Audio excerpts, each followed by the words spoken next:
Yo, MAGE here at the fair. Again, back at you. It's been a year, but we're back. So I wanted to mix it up this year. I didn't feel like trolling some politicians, but I have some, I was going to say acquaintances, but friends of mine, a little newer, a little older, with slightly differing views on certain subject matter. So I figured I'd give them a little time to maybe hash it out.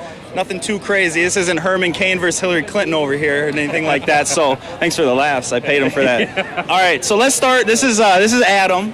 And Adam, I've known him for a long time, but, what would you say politically your views are? And if there's no term, that's cool too. What do you see going on in politics? 10, 20 seconds. What do you think? Well, I definitely consider myself a moderate. Typically have voted Democrat recently, but definitely open to either party. I've probably gotten more moderate recently. But I would describe myself as a proud taxpayer. So I like that. He's a proud taxpayer. No problem. He'll say he gets robbed and then just Stockholm syndrome, right? So, anyways. Well, you pretty much captured it right there. I'm not supposed to do it. I'm supposed to moderate. So, well, I'm the executive. Who are you and what do you think? I'm the executive director of the Tea Party Alliance here in Minnesota, and Tea means tax enough already, so I'm obviously on the opposite side of where he stands. Fantastic. All right, so what I'm going to do is ask these gentlemen a few questions, and then I'm going to give the opposite person a rebuttal, and no rebutting the rebuttal. So let's go. Let's start with Jake, okay? What is the biggest shortfall we see with Minnesota representatives? So state politics. What do you think the biggest shortfall is? Oh, that's a tough one there. They're tough. Yeah, that's tough because there's a lot of shortfalls. These people go up to the Capitol. I mean, this happens up in D.C., but even in Minnesota, they go to the state capitol and then lose touch of what the entrepreneurs do. And the entrepreneur providing a product and service to this economy. He's being squeezed. He's being taxed unfairly, unequally to other people. So if you look in the last DFL legislature, they increased the top marginal rate to 9.8%. And that's actually hurting the business community, the entrepreneur that's gone out and taken that risk. And that's where I think is probably the biggest discrepancy there. And interference with business. What do you have to say to that? Well, I guess I would say that taxes are a great and necessary thing for business. I'm actually a small business owner myself. I'm a small military metals company. And, I love having court systems, great roads. It's great that Minnesota has one of the best applicant pools of talent because of our education system. And the majority of our state taxes, income, business, sales tax, they go towards healthcare and schools. And so I think that those endeavors help make the business community more vibrant. I think that's why Minnesota businesses attract so many people. We have one of the highest rates of Fortune 500 companies in the nation. So per capita, it's an excellent place for doing business. And I think that it's largely because of our tax system. Snuck that in right when your time was running out. Good answer. Okay. So Adam, you kind of touch on this, but in the state of Minnesota, do you think we have too much government right now at this point in time? And if you don't think we have too much government, what types of government would you like to see added to the state's functions? The interesting thing about that question, I think, is that I think that we don't have enough state government. I do generally think that federal powers are a little bit overreaching. I think that the nice thing about expanding state government and contracting federal government is that you get 50 experiments across the nation about what works well. And so that way people can really see, okay, do higher tax rates, do more government services play out in a better environment, or do they not? So I'd say that we don't have enough state government, but only in the sense that the federal government's a bit overreaching. You ready to respond to that, or do you want the question again? Say the question again. The question was, in the state of Minnesota, do we have too much government? I think I know your answer. Well, it's absolutely. Okay, so the second part doesn't apply anyway, so because you think we have too much government. Exactly, MAGE.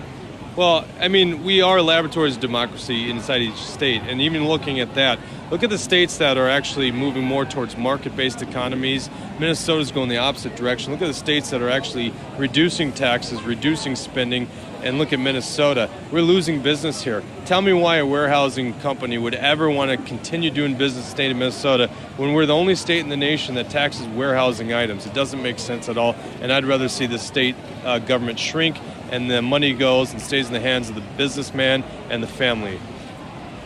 Okay. Here's a question that'll be interesting for Jake, and then you can rebut. Should government tax to pay for education? And if they should, how do you decide how much? I believe that should be the most local level possible. I don't believe in... So yes? Yes, I don't believe... in my perfect scenario, I think education could be done in the marketplace. But using the current system that we have, bring it to the most local level possible. It doesn't make any sense to tax individuals. That's where taxes come from. Government doesn't have any money.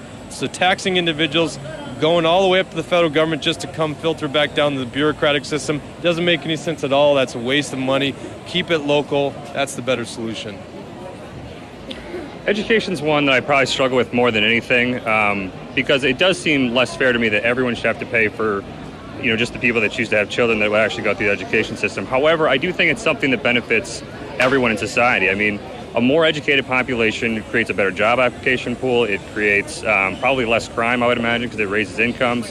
I just think it's a good thing. I do believe in school choice, but I think a federally subsidized school choice system is a good thing. Very interesting. Okay. What do you think about the Tea Party? And what does it mean to you? This is more for him, but you got to go first. I'm glad you asked me first, but I think that I'm not alone. I don't really know that much about the Tea Party. I mean, I know they say taxing up already. My general perception of them is really just it's led by a biased media, and I'll concede that right off the bat. I met Jake tonight, and I mean, when you really get to know people, it's intelligent, thoughtful people that have real issues with government and really put a lot of thought into this. But that said, I think there's a lot of people attracted to it that are very mono-issue voters that are kind of extremists in certain view. I don't think that's necessarily the fault of the Tea Party. I just think that they not quite branded themselves consistently due to maybe leadership, or I think Jake's filling that void. Well, now he can respond to fill in the cracks, I guess. Right? Yeah, well, the Tea Party means we stand for three principles: free markets, fiscal responsibility, constitutional limit government. There's nothing controversial about that. Let's take free markets. Someone takes their money, they take the risk, they should be rewarded with profit. There's nothing wrong with that. Fiscal responsibility, I balance the budget every month. I even tack a little away for savings. Government should be the same. And a constitutional limit government, if government's not constrained by a document, in this case the Constitution, then where do they derive their powers? They need to be constrained by a document. All right, we'll get to the end here, but is running a deficit on a state or national level, either, I'll let you pick, but is running a deficit a bad thing? Yeah, absolutely. I don't believe in stimulating the economy through government spending. I believe in stimulating the economy by the entrepreneur taking that money and investing in it. And you can see case after case where that's better done in the hands of the entrepreneur. But even more so, what we're doing right now is we're racking up such big deficits, adding to an ever-expanding debt, that eventually those bills are going to come due, and they're going to come due when interest rates go up. And we have a catastrophic problem there that no politician's offering solutions for.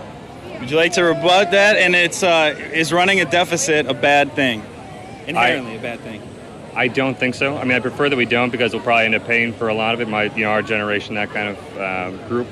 But no, I believe in countercyclical investment. I do think that investing is different than government spending. When you spend something on a bomb and it blows up, you don't get much return out of that.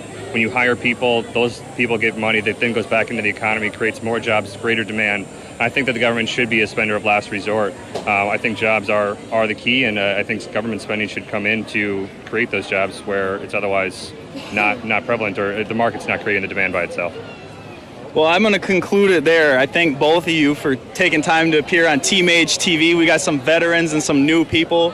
And, he's told me this before, too. I mean, with the freedom of information being spread until they stop it, you know who they are, on YouTube and formats where my video is going to appear. I love it. I go on the internet. My videos are places I never even thought they'd be. I love it.